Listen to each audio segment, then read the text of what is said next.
Era una noche como cualquier otra en El Rincón del Toro, una cantina de mala muerte en Zamora, Michoacán. El aire estaba pesado con el olor a cerveza rancia, sudor y el humo de cigarrillos baratos. Las luces tenues apenas iluminaban las caras cansadas de los pocos parroquianos que buscaban ahogar sus penas en alcohol. Afuera, la noche mexicana era un manto oscuro salpicado por las luces intermitentes de un pueblo que nunca terminaba de dormir. Dentro, el ambiente era una mezcla de resignación y la promesa de un olvido temporal. La música de banda sonaba a bajo volumen, casi imperceptible, como una banda sonora a la monotonía de la vida. De repente, la puerta se abrió de golpe con un estruendo que hizo callar a la poca gente que conversaba. Tres figuras jóvenes, con la mirada dura y el andar prepotente, irrumpieron en el local. Sus ropas oscuras y sus gorras que apenas dejaban ver sus rostros eran un uniforme no oficial, pero inconfundible en esa parte del mundo. Eran sicarios, jóvenes, llenos de una brutalidad desmedida, miembros del infame Cártel Jalisco Nueva Generación. Su reputación los precedía, y un escalofrío recorrió la espina dorsal de todos los presentes. No venían a beber, eso era seguro. Sus ojos escudriñaban cada rincón, buscando algo, o más bien, a alguien. ¿Quién fue Pamo el pendejo que faltó al respeto?, preguntó uno de ellos, un joven con barba rala al que todos conocían como el Chino. Su voz era áspera, cargada de una autoridad que no había ganado con años, sino con violencia. La cantina se sumió en un silencio sepulcral, solo roto por el zumbido de un viejo refrigerador y el latido acelerado de los corazones. Nadie se atrevía a mirarlos directamente, mucho menos a responder. En una esquina apartada, ajeno al drama que se desarrollaba, había un hombre calvo, de unos 50 y tantos años. Su figura era robusta, aunque ya marcada por el paso del tiempo. Tenía una cerveza en la mano y la mirada perdida en el vacío, como si los problemas del mundo no le pertenecieran. Parecía ser un tipo tranquilo, de esos que no buscan problemas ni se los encuentran. Su calvicie era total, y su rostro, aunque arrugado, transmitía una serenidad que contrastaba con la tensión del ambiente. El Chino lo vio. Por alguna razón, la quietud de aquel hombre lo irritó.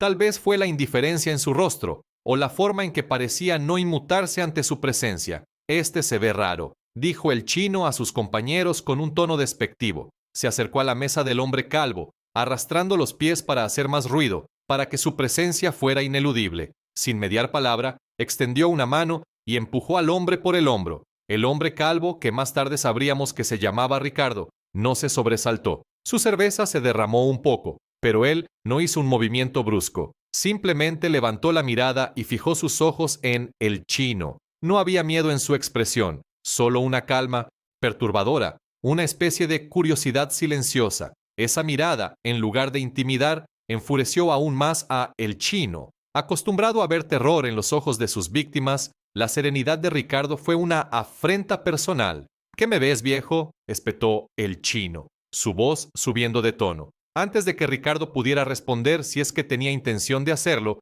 el Chino le propinó un puñetazo brutal en la cara. El sonido seco resonó en la cantina. Ricardo se tambaleó, su cabeza giró con la fuerza del impacto, y la sangre comenzó a brotar de su nariz. Los otros dos sicarios, que hasta ese momento habían permanecido en un segundo plano, se unieron a la agresión. Ricardo fue derribado al suelo con un golpe en las piernas. Una vez en el suelo, indefenso, recibió una ráfaga de patadas en el torso y las costillas. No era un ataque para matar, no aún. Era para dar una lección, para imponer respeto, para demostrar quién mandaba. Cada patada era un mensaje de poder y de advertencia para todos los que se atrevieran a desafiar su autoridad. Don Pepe, el mesero de la cantina, un hombre mayor con el rostro surcado por los años y una bondad inquebrantable, observaba la golpiza con el corazón encogido. Conocía a Ricardo. Era un parroquiano habitual, siempre silencioso, siempre respetuoso. Venía seguido, se sentaba en su esquina,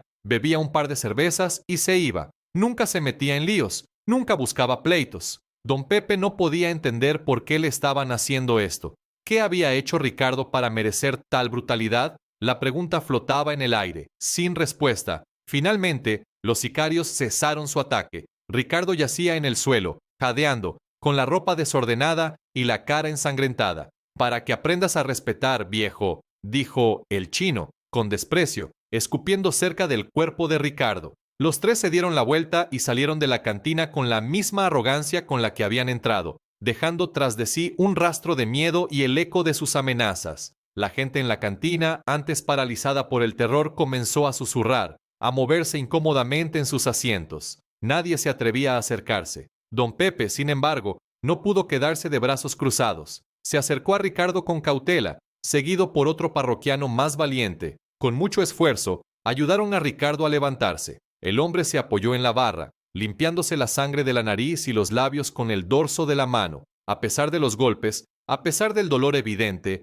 había algo en su mirada que desconcertó a don Pepe. No era una mirada de derrota ni de venganza furiosa. Era algo más profundo, como si estuviera pensando en algo que iba más allá del incidente, como si estuviera conectando puntos que los demás no podían ver. Una extraña determinación, casi una resignación, brillaba en sus ojos. Ricardo se enderezó, respirando con dificultad. Miró a don Pepe a los ojos y con una voz ronca y apenas audible le dijo: «No digas nada de esto, ni a su jefe». Don Pepe se quedó pasmado. ¿A su jefe? ¿Quién era su jefe? Y lo más importante, ¿cómo sabía Ricardo que esos jóvenes tenían un jefe? ¿Y por qué le pedía que no le dijera nada? La curiosidad de don Pepe se encendió, alimentada por la extraña calma de Ricardo y la enigmática advertencia. Algo más grande, algo mucho más complejo, se escondía detrás de la golpiza de esa noche. Ricardo, el hombre calvo golpeado en la cantina, no era un parroquiano cualquiera, ni un simple bebedor que buscaba refugio en el alcohol.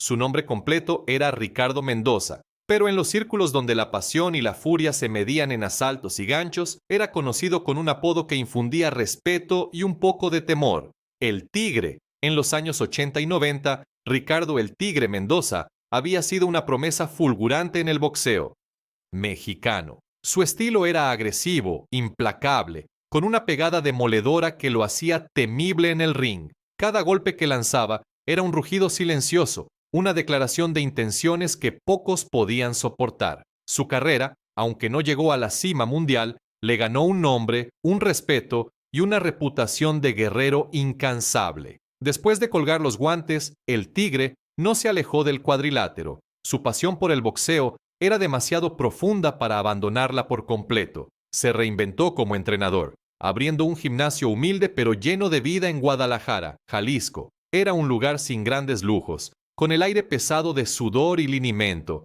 donde el eco de los golpes en los sacos de arena era la banda sonora constante. Allí, Ricardo canalizó su energía y su sabiduría en formar a las nuevas generaciones. Se dedicó a pulir talentos brutos, a transformar la rabia juvenil en disciplina y la desesperación en esperanza. Su gimnasio se convirtió en un refugio para muchos jóvenes de barrios difíciles, aquellos que veían en el boxeo una salida, una oportunidad de escapar de las garras de la calle. Entre todos sus alumnos, hubo uno que destacó por encima de los demás: Fernando Rojas. Fernando era un chico de la calle, con el alma marcada por la dureza de su entorno y una rabia contenida que ardía en sus ojos, pero también poseía un talento natural innegable para el boxeo, una agilidad felina y una pegada sorprendente para su complexión. Ricardo vio algo especial en él, una chispa que podía encenderse para bien o para mal. Lo tomó bajo su ala, no solo como entrenador, sino como una figura paterna,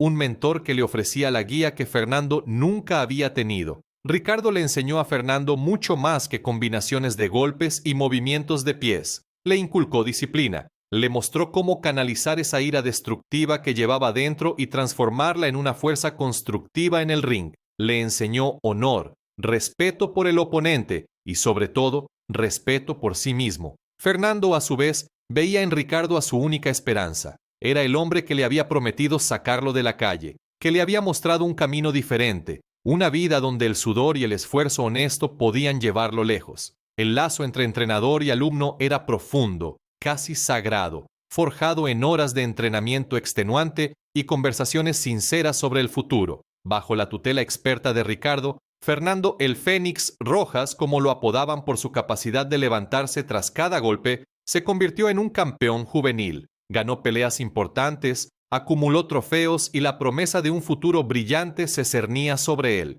Parecía que el sueño de Ricardo de sacar a Fernando de la calle se haría realidad. Pero, a pesar de su talento y el arduo trabajo de Ricardo, Fernando tenía un lado oscuro, una atracción por el brillo fácil del dinero y el poder que se ofrecía en las calles. Empezó a juntarse con gente equivocada, a pesar de las constantes advertencias de Ricardo. Pequeños trabajos, recados, dinero fácil que prometía una vida sin el esfuerzo constante del gimnasio. Ricardo lo vio, lo sintió, y luchó con todas sus fuerzas para alejarlo de ese camino. Hubo discusiones, súplicas, amenazas. Una tarde, el gimnasio fue testigo de una discusión particularmente fuerte. Fernando, cegado por la promesa de un poder que el boxeo no podía ofrecerle tan rápido, le espetó a Ricardo que él no entendía nada, que el mundo había cambiado y que sus viejas reglas ya no servían. Esa fue la última vez que Ricardo vio a Fernando en el gimnasio. Poco después, Fernando abandonó el boxeo, las promesas y a Ricardo. Desapareció del mundo que lo había visto crecer como deportista. Ricardo escuchó rumores, susurros que decían que Fernando se había metido de lleno en el crimen organizado, que su talento para la violencia se había desviado hacia un camino mucho más oscuro. Pero Ricardo nunca quiso creerlo del todo. Prefería pensar que Fernando se había perdido en algún otro lugar, que quizás estaba trabajando en algo honesto, lejos de los reflectores. La idea de que su pupilo, el chico al que había tratado como un hijo, pudiera haberse convertido en un criminal, era demasiado dolorosa para aceptarla. El abandono de Fernando fue un golpe devastador para Ricardo, mucho más duro que cualquier puñetazo recibido en el ring. Sintió que había fallado, que su esfuerzo había sido en vano. La pasión por el boxeo decayó. Vendió el gimnasio, el lugar donde había invertido tantos sueños y esperanzas. Buscando escapar de los recuerdos y del dolor de esa traición, Ricardo decidió dejar Guadalajara y buscar una vida más tranquila, más anónima. Se mudó a Zamora, Michoacán, un lugar donde nadie lo conocía, donde podía intentar olvidar el pasado y las promesas rotas. Se convirtió en el viejo calvo de la cantina, buscando la paz en el anonimato y la soledad. Pero el destino, cruel y caprichoso, tenía otros planes para él. La noche en que lo golpearon en El Rincón del Toro, el pasado que tanto había intentado enterrar, acababa de encontrarlo. Fernando Rojas, el joven boxeador que había abandonado el cuadrilátero, y a su mentor, Ricardo "El Tigre" Mendoza, no tardó en encontrar un nuevo ring donde desplegar su agresividad y astucia. Su camino lo llevó directamente a una célula local del Cártel Jalisco Nueva Generación. Allí, la disciplina que Ricardo le había inculcado, la resistencia física forjada en incontables horas de entrenamiento y su innata falta de miedo, se convirtieron en herramientas invaluables para su ascenso. No era un boxeador, ahora era un sicario, un ejecutor, pero con la mente estratégica de un campeón. Fernando aplicó las lecciones de su antiguo maestro de una manera retorcida y violenta. La estrategia de un combate, la anticipación de los movimientos del oponente, la capacidad de soportar un castigo y devolverlo con creces, todo lo que había aprendido en el gimnasio, lo utilizó para sobrevivir y prosperar en el brutal mundo del crimen organizado. Su apodo, el Fénix, que antes prometía un renacimiento deportivo, adquirió un significado mucho más oscuro. Ahora resurgía de las cenizas de su pasado para imponer su voluntad, no por la vía del honor deportivo, sino a través del miedo y la violencia. En pocos años, la transformación de Fernando fue completa. De ser un prometedor boxeador, se convirtió en una figura temida y respetada dentro del CJNG. Su ascenso fue meteórico. Controlaba las operaciones de la organización en la región de Zamora y sus alrededores, la misma región donde Ricardo había buscado refugio. El Fénix era el nombre que se susurraba con temor en las calles, el hombre al que nadie se atrevía a desafiar. A pesar de su poder y la brutalidad que ejercía, Fernando nunca olvidó por completo a Ricardo. En la soledad de sus noches, o en los breves momentos de calma entre un golpe y otro, los recuerdos del gimnasio, los consejos de su maestro, el sonido de los guantes golpeando el costal y las palabras de aliento de El Tigre aún resonaban en su mente. Eran ecos de una vida que había abandonado, una parte de su ser que había enterrado bajo capas de violencia y poder. Sin embargo, esa parte de su vida, la que lo conectaba con la disciplina y la esperanza, estaba ahora silenciada, oculta bajo la fachada del implacable Fénix. Los hombres de Fernando, como el Chino y sus secuaces, lo idolatraban. Veían en él a un líder fuerte, disciplinado y sin piedad. Conocían la historia de su superación, de cómo había salido de la nada para convertirse en el jefe, pero ignoraban por completo su pasado como boxeador. Para ellos, el Fénix siempre había sido el líder implacable, el estratega frío, el hombre que lograba lo que se proponía. Nunca hubieran imaginado que su temido jefe había tenido un mentor, un entrenador que le había enseñado a pelear con honor. Fernando, en su posición de poder, había construido una intrincada red de información que abarcaba toda la región. Tenía ojos y oídos en cada esquina, en cada cantina, en cada callejón. Cualquier cosa fuera de lo normal, cualquier persona que causara problemas o que simplemente llamara la atención, era reportada directamente a él. Era su forma de mantener el control, de asegurarse de que nadie desafiara su autoridad. La información fluía constantemente hacia su centro de mando, y él la procesaba con la misma frialdad con la que planificaba un golpe o una emboscada. Mientras tanto, Ricardo, ajeno a todo esto, vivía su vida en Zamora con la mayor discreción posible. Su objetivo era pasar desapercibido, ser un fantasma en la ciudad. No seguía las noticias del crimen organizado. No quería saber nada de ese mundo que tanto dolor le había causado. Su universo se había reducido a su pequeña renta, las visitas ocasionales a la cantina de Don Pepe y su solitaria existencia. Pensaba que Fernando, si no estaba muerto, seguramente estaría en alguna cárcel, pagando por sus malas decisiones. La idea de que su antiguo pupilo pudiera ser el Fénix, el hombre que controlaba la región, era tan remota que ni siquiera se le había cruzado por la mente. Había borrado a Fernando de su vida, o al menos eso creía. La ironía del destino era cruel y palpable. Ricardo vivía en la misma zona que su antiguo pupilo controlaba con puño de hierro,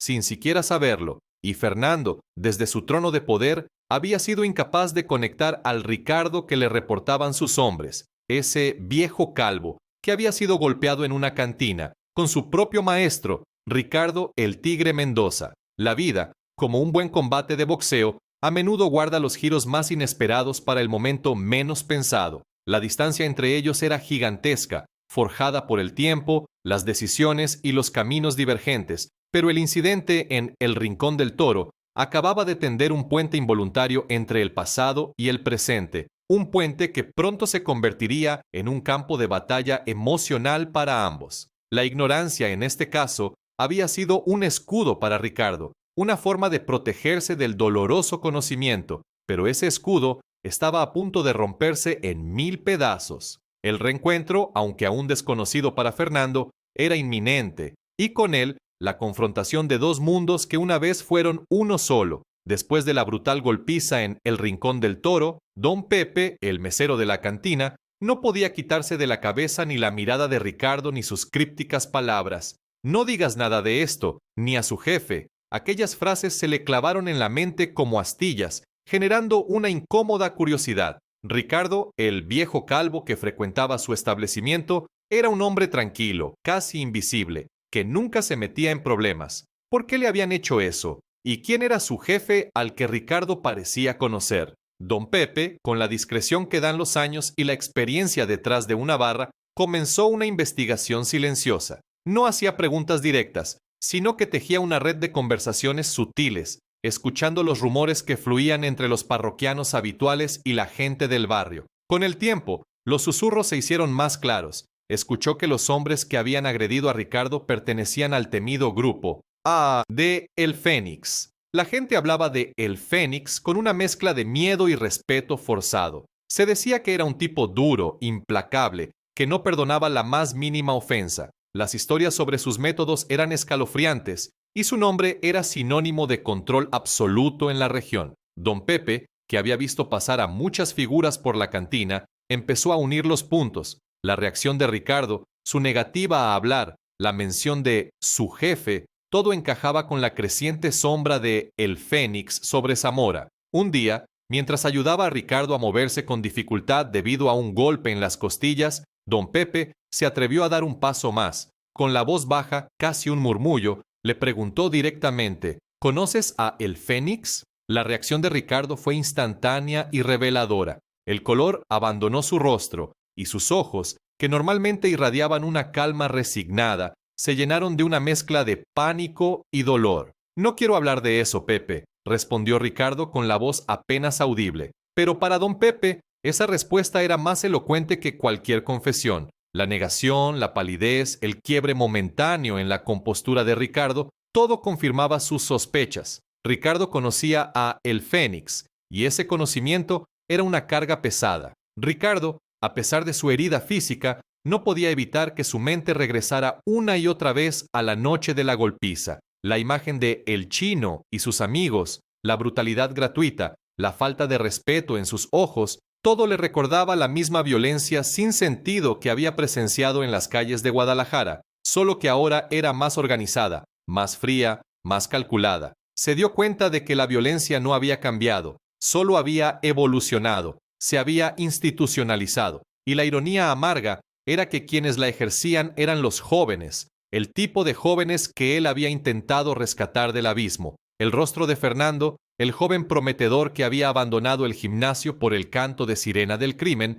se superponía con los rostros de sus agresores. La cicatriz de la traición que había intentado enterrar bajo años de silencio volvía a abrirse, supurando dolor y una renovada sensación de fracaso. Mientras Ricardo lidiaba con sus fantasmas, el Chino y sus hombres se presentaban ante Fernando, el Fénix, para rendir su informe sobre el incidente en la cantina. Un viejo calvo que se creía muy valiente, jefe, dijo el Chino con un tono de suficiencia. Le dimos su merecido para que aprenda a respetar. Le dieron una descripción vaga de Ricardo, centrándose en su calva y su actitud desafiante, sin profundizar en detalles. Para ellos, era solo un incidente más, una lección impartida a un insolente. Fernando, absorto en los complejos asuntos del cártel, no prestó mucha atención al reporte. Un viejo más, un problema menor en un mar de preocupaciones mucho más grandes. Estaba ocupado con rivalidades territoriales, la logística del tráfico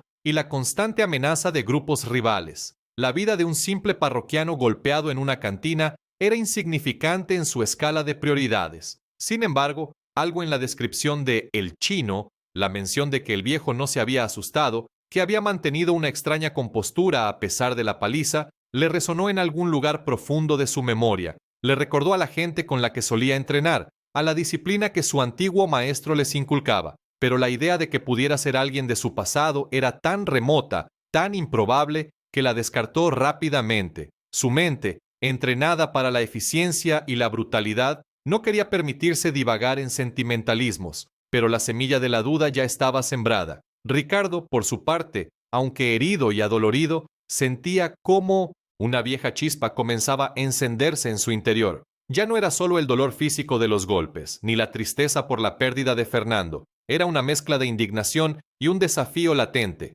La pasividad que había adoptado durante años, su intento de ser un fantasma, se estaba resquebrajando. No podía dejar las cosas así. No era por venganza, al menos no en el sentido más crudo de la palabra. Era por algo más profundo, algo relacionado con el honor, con el respeto por sí mismo y por lo que alguna vez había representado. La imagen de Fernando, el chico que había prometido proteger, el joven al que le había enseñado los valores del boxeo, se había transformado en un monstruo que permitía a sus hombres golpear a un indefenso. La ironía era tan cruel que le quemaba por dentro. Ricardo el Tigre Mendoza, el hombre que había forjado campeones, no podía permitir que la impunidad reinara. No podía permitir que la memoria de lo que Fernando y él habían sido se mancillara de esa manera. La decisión, aunque aún no completamente definida, empezaba a tomar forma en su mente. Era hora de que el viejo calvo dejara de ser invisible. Era hora de que el tigre volviera a rugir, aunque fuera por última vez,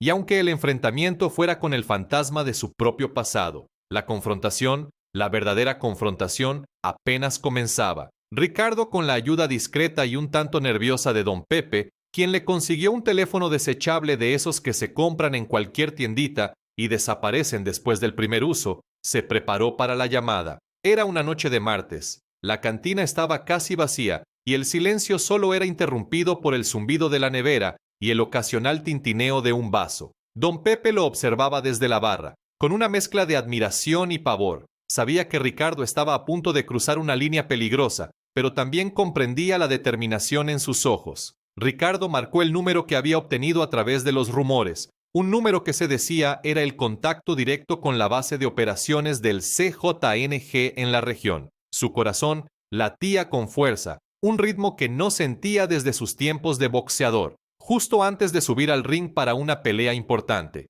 La llamada fue atendida con una voz áspera y desconfiada. Ricardo, con la garganta seca, pidió hablar con el Fénix. Hubo un silencio al otro lado, un titubeo que indicaba que su petición era inusual, tal vez imprudente. Pero Ricardo no se inmutó. Repitió su demanda con una autoridad que sorprendió incluso a don Pepe. Finalmente, después de una breve espera que pareció eterna, Fernando tomó el teléfono. La voz grave de Ricardo resonó en el auricular de Fernando. Era una voz que, de alguna manera, le resultaba extrañamente familiar, pero no podía ubicarla. Había algo en el timbre, en la cadencia, que lo transportaba a un pasado lejano, a un rincón olvidado de su memoria. Pero en ese momento, la familiaridad era solo una molestia, una distracción a la insolencia de la llamada. El hombre al otro lado le dijo, con una calma que rayaba en la provocación: «Tus perros le pegaron a la persona equivocada, Fernando». La furia de Fernando fue instantánea. ¿Quién se atrevía a hablarle de esa manera? ¿Quién se creía para desafiarlo? Estaba a punto de soltar una andanada de amenazas cuando Ricardo continuó, su voz inquebrantable. «Ven a la cantina El Rincón del Toro, el viernes a medianoche, solo, y que tus perros no se metan o te arrepentirás». El desafío era claro, directo y completamente inesperado. Fernando colgó el teléfono con un golpe seco, la adrenalina corriendo por sus venas. Estaba furioso por la insolencia, por la audacia de ese desconocido que se atrevía a citarlo. Pero, debajo de la ira, una semilla de intriga comenzaba a germinar. Esa voz, esa forma de hablar, había algo en ella que lo inquietaba. Nadie, absolutamente nadie en la región, se atrevía a hablarle así. Era una voz que no denotaba miedo, sino una extraña familiaridad, una autoridad que no reconocía, pero que sentía en lo más profundo de su ser. Descartó la idea de que fuera una trampa. Si lo fuera, el tono sería diferente, más amenazante, menos personal. Esto era un desafío, una confrontación directa. La mención de «tus perros» y la persona equivocada lo llevó de nuevo al informe de El Chino sobre el viejo calvo. ¿Podría haber una conexión? ¿Podría ese viejo ser más de lo que parecía? La duda, como un gusano, comenzó a roer su implacable certeza. Fernando no era un hombre de dejar cabos sueltos. La intriga, más que la ira, lo impulsó a actuar. Llamó a uno de sus hombres de mayor confianza, un tipo astuto y discreto llamado Ramiro, que tenía una habilidad especial para desenterrar información sin llamar la atención. «Quiero que investigues a ese viejo calvo de la cantina El Rincón del Toro, el que golpearon el Chino y sus muchachos. Quiero saber todo sobre él, su nombre, de dónde viene, qué ha hecho en su vida, y hazlo sin que nadie se entere». Ramiro, acostumbrado a las órdenes inusuales de su jefe, asintió y se puso en marcha. Siguió las pistas, habló con la gente del barrio, con los viejos de Zamora, con los que recordaban más allá del presente. Su búsqueda lo llevó a archivos polvorientos, a periódicos locales de antaño, a registros de boxeo de Jalisco. Lo que Ramiro encontró no solo lo sorprendió a él, sino que estaba a punto de sacudir los cimientos del mundo de Fernando. El informe llegó a Fernando en la tarde del jueves, un día antes del encuentro pactado. Ramiro se lo entregó en persona, con una expresión seria y una carpeta llena de documentos y fotografías amarillentas. Fernando, con su habitual frialdad, abrió la carpeta. La primera imagen que vio lo dejó helado. Una foto de un hombre joven, musculoso, con guantes de boxeo, levantando los brazos en señal de victoria. Debajo, un titular en negritas: «Ricardo el Tigre Mendoza, el nuevo campeón juvenil de Jalisco». Fernando pasó las páginas. Su rostro inexpresivo, pero su mundo interior se desmoronaba. Recortes de periódicos hablaban de la prometedora carrera de El Tigre, de su gimnasio en Guadalajara, de su reputación como un entrenador que formaba no solo boxeadores, sino hombres. Y luego, una foto, más reciente aunque aún de hace años, de Ricardo con un joven boxeador a su lado, con el brazo alrededor de sus hombros. El joven era él, Fernando el Fénix Rojas. El descubrimiento fue un golpe devastador. El viejo calvo que sus propios hombres habían golpeado, el hombre que lo había desafiado por teléfono, era Ricardo el Tigre Mendoza, su antiguo entrenador, su mentor, el hombre que le había enseñado todo lo que sabía sobre disciplina, sobre fuerza, sobre cómo canalizar la rabia, el hombre a quien había traicionado, a quien había abandonado por el canto de sirena del poder y el dinero fácil. La verdad lo golpeó con la fuerza de un puño de acero, dejándolo sin aliento. No era solo la vergüenza de que sus hombres hubieran agredido a su maestro, era la confrontación con su propio pasado, con el joven idealista que había sido, con las promesas rotas y los sueños abandonados. La imagen de El Tigre El hombre que le había dado una oportunidad cuando nadie más lo hizo, se superponía con la del viejo calvo maltratado. La culpa, un sentimiento que creía haber erradicado de su ser, lo atenazó con una fuerza abrumadora. Fernando se enfureció, pero no con Ricardo, ni siquiera con Ramiro por traerle la verdad. Su ira se dirigió hacia sus propios hombres, hacia el chino y los otros por su estupidez, por su falta de discernimiento, pero, sobre todo, se enfureció consigo mismo por haber olvidado, por haber permitido que su pasado fuera borrado por la sangre y el poder, por no haber reconocido la voz, la familiaridad, la autoridad de su maestro. Sabía que tenía que ir a la cantina. Ya no era solo un desafío, era una confrontación inevitable con su propia conciencia. No era una trampa para él, era una trampa que el destino le había tendido, obligándolo a enfrentar el fantasma de su pasado, a mirar de frente al hombre que una vez lo había salvado y a quien él había defraudado. El viernes a medianoche, el Fénix no iría a la cantina como un capo, sino como un alumno que debe rendir cuentas a su maestro, a un maestro que, irónicamente, había sido golpeado por sus propios perros. El viernes a medianoche, la cantina El Rincón del Toro era un escenario desolado. Las luces tenues apenas iluminaban el vacío de las mesas y el único sonido era el chirrido ocasional de la puerta con el viento. Ricardo estaba sentado en la misma mesa de siempre, la que había ocupado la noche de la golpiza, en el rincón más apartado, como si esperara el juicio final. Su mirada, sin embargo, no reflejaba miedo, sino una calma tensa, la misma que precedía a un combate decisivo. La cerveza frente a él permanecía intacta. Don Pepe, detrás de la barra, limpiaba vasos con una lentitud que delataba su nerviosismo. Entonces, la puerta se abrió con un crujido más pronunciado. Una silueta alta y ancha se recortó contra la oscuridad de la calle. Fernando entró, solo, tal como había prometido. Sus ojos escanearon el lugar hasta posarse en Ricardo. La distancia entre ellos parecía inmensa, cargada de años de silencio y de una historia no contada. Fernando avanzó lentamente, cada paso resonando en el silencio de la cantina, un eco de los pasos que una vez dio en el gimnasio de su maestro. Ricardo lo vio acercarse. La edad había marcado el rostro de Fernando con líneas de dureza y poder, pero en el fondo, la mirada seguía siendo la misma, la de aquel joven ambicioso que había prometido conquistar el mundo. Fernando se detuvo a unos metros de la mesa, y por primera vez en mucho tiempo, la arrogancia que solía envolverlo dio paso a una extraña humildad.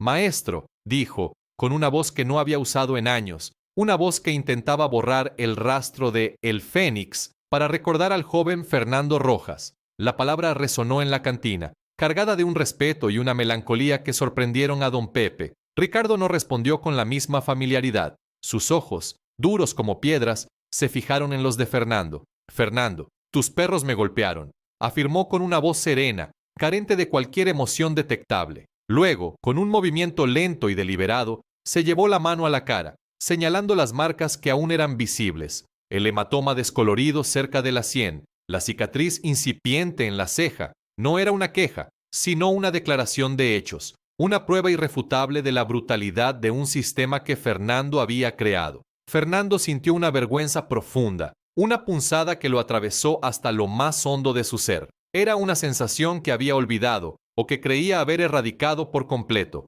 Ver las marcas en el rostro de su maestro, las pruebas de la violencia infligida por sus propios hombres, fue como recibir un golpe directo en el estómago. «No sabía que eras tú, maestro, lo juro», musitó Fernando, su voz notablemente más baja, casi un susurro. «A esos idiotas los voy a...». La frase quedó inconclusa, pero la amenaza implícita era clara. Quería desquitarse, castigar a quienes habían osado tocar a su maestro, aunque inconscientemente. Ricardo lo interrumpió con un gesto de la mano, deteniendo la ira incipiente de Fernando. «No se trata de ellos, Fernando. No es por ellos por quienes te cité aquí». La mirada de Ricardo se intensificó, perforando la armadura de capo que Fernando había construido a lo largo de los años. «Se trata de ti. ¿En esto te convertiste? ¿En un matón que manda a golpear viejos en cantinas? ¿En el jefe de unos cobardes que se ensañan con quien no se defiende? ¿Es este el campeón que prometiste ser? ¿Es este el hombre que te enseñé a ser?»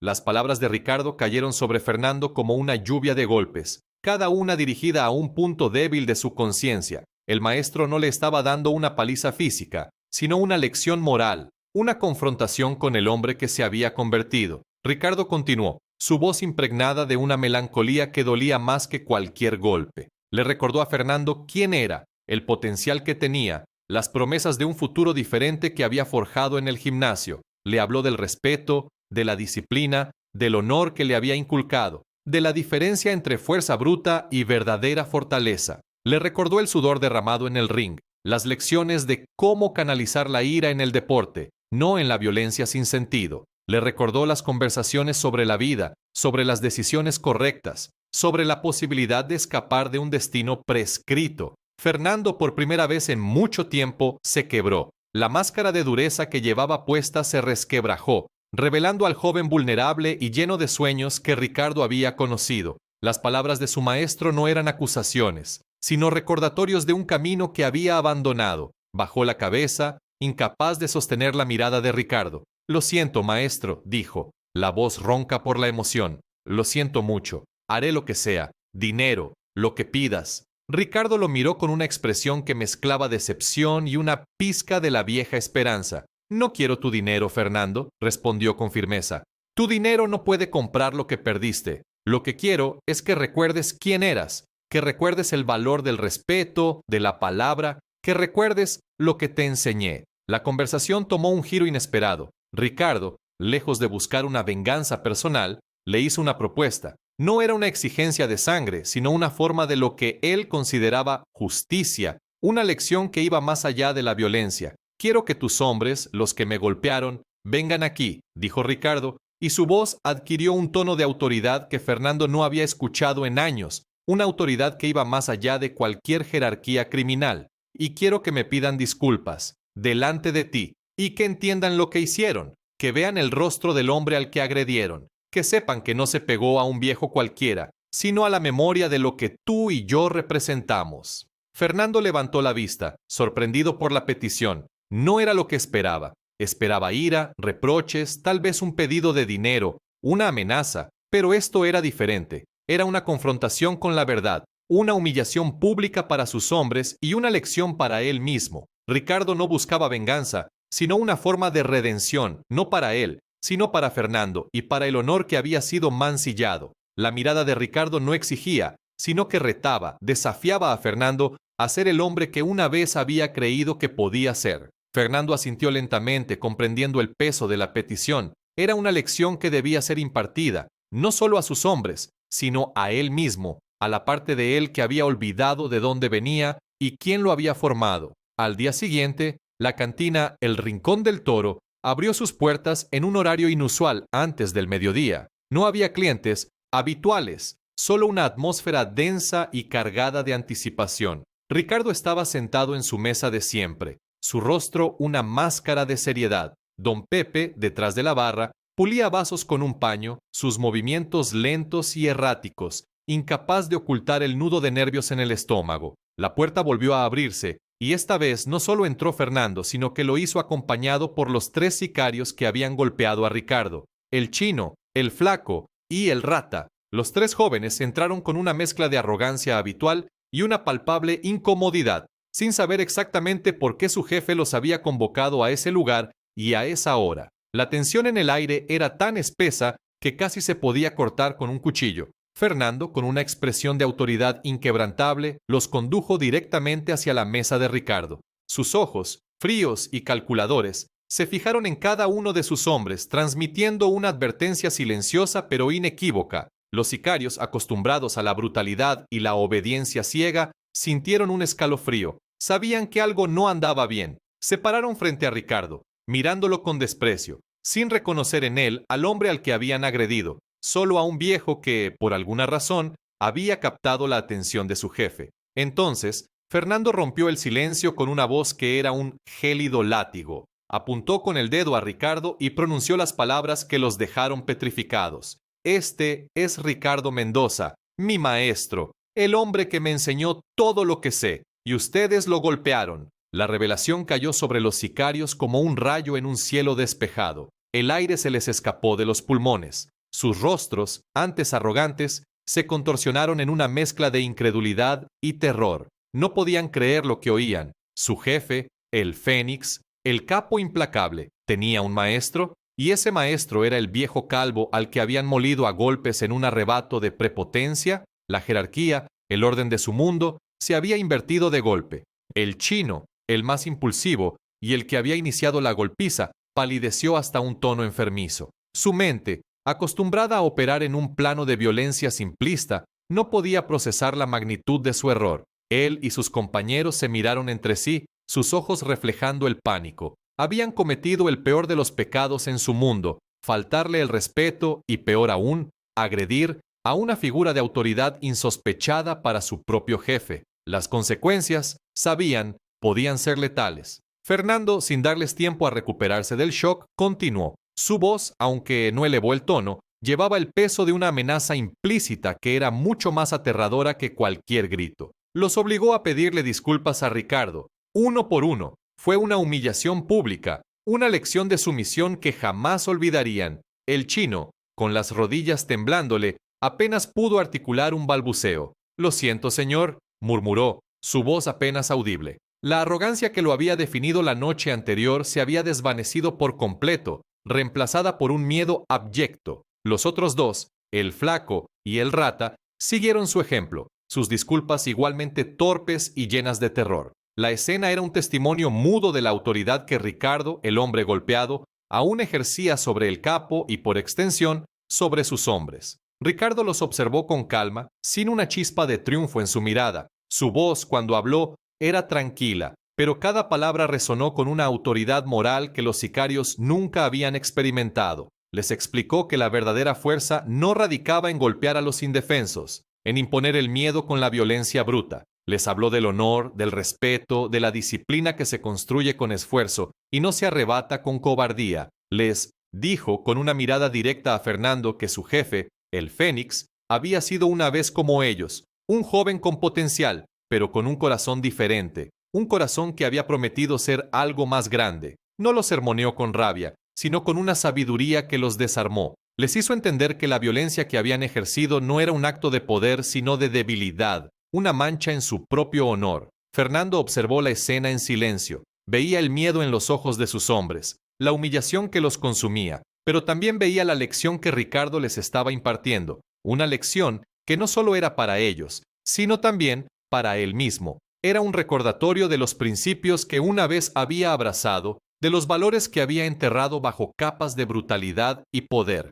La calma de Ricardo, su dignidad a pesar de la agresión sufrida, era un contraste brutal con la reacción esperada de cualquier otro hombre en su posición. Era una lección que él mismo necesitaba recordar, una confrontación con el camino que había elegido y las consecuencias que acarreaba. Finalmente, Fernando se dirigió a sus hombres. Su voz, aunque más controlada, seguía siendo una orden. La próxima vez que levanten la mano contra alguien, les dijo, piensen 2 veces, piensen en las consecuencias, piensen en quién es esa persona y entiendan que el respeto se gana, no se impone con golpes. No hubo violencia directa contra ellos, no hubo el castigo físico que esperaban, pero la humillación, el miedo a la ira de El Fénix y la vergüenza de haber fallado tan estrepitosamente eran un castigo mucho más severo y duradero que cualquier paliza. Habían sido expuestos. Su ignorancia y su brutalidad habían sido puestas al descubierto ante su jefe y ante un hombre que había sido el maestro de su jefe. Los sicarios se retiraron de la cantina, cabizbajos, sus hombros encorvados. La puerta se cerró detrás de ellos con un suave clic, dejando a Ricardo, Fernando y don Pepe en el silencio de la cantina. Habían aprendido una lección inesperada y humillante. Habían visto una faceta de su jefe que nunca imaginaron, una vulnerabilidad, un pasado que lo conectaba con un hombre que ellos habían creído insignificante y, por primera vez, habían cuestionado la validez de su propia brutalidad. La figura del viejo calvo ya no sería un objeto de desprecio, sino un símbolo de un poder diferente, más profundo, que había logrado humillarlos sin necesidad de un solo golpe. La lección había sido impartida, y su eco resonaría en las mentes de esos hombres por mucho tiempo. Después de ese día, la historia de Ricardo, el Tigre Mendoza, se tejió en el tapiz de las leyendas locales, susurrada entre los círculos criminales y la gente del pueblo de Zamora. Ya no era simplemente el viejo calvo de la cantina.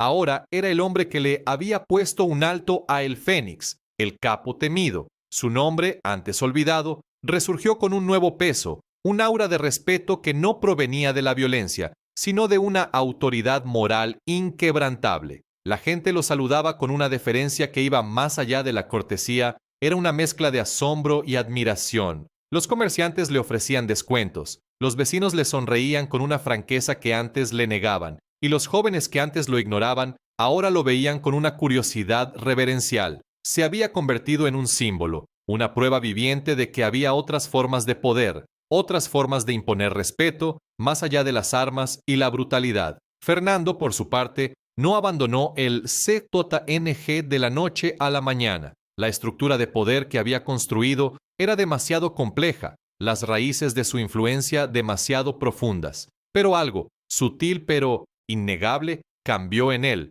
La experiencia en la cantina, el reencuentro con su maestro y la humillación de sus hombres dejó una marca indeleble en su psique. Se volvió un poco más calculador, un poco menos impulsivo. Sus decisiones, aunque seguían siendo las de un líder criminal, a veces mostraban un rastro de la sabiduría y la mesura que Ricardo le había inculcado años atrás. Las palizas sin sentido disminuyeron. Las ejecuciones se volvieron más estratégicas, menos viscerales. Sus órdenes eran las mismas, pero el tono, la intención detrás de ellas, había adquirido una capa de reflexión que antes no existía. Los hombres bajo su mando lo notaron, aunque no sabían explicarlo. Había una nueva frialdad en su autoridad, una que no venía de la ira, sino de una lógica implacable. Ricardo y Fernando no volvieron a tener una relación estrecha. El abismo entre sus mundos era demasiado grande, las decisiones de Fernando demasiado oscuras para ser puenteadas por la nostalgia. Sin embargo, se estableció un respeto tácito,